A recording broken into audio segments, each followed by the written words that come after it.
سوال نمبر 1، حضور صلی اللہ علیہ وسلم نے بیت المقدس کی طرف کتنے دن نماز ادا کی؟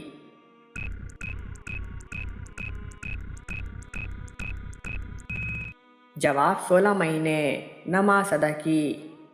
سوال نمبر 2، کیا آپ جانتے ہیں کہ سب سے پہلے اللہ پاک کے کس نبی نے مونچھیں کاٹی تھی؟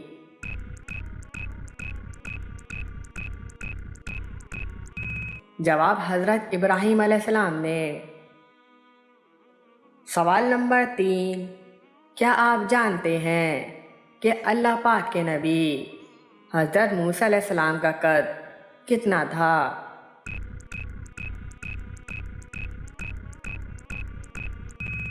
جواب حضرت موسیٰ علیہ السلام کا قد 13 ہاتھ کے برابر تھا۔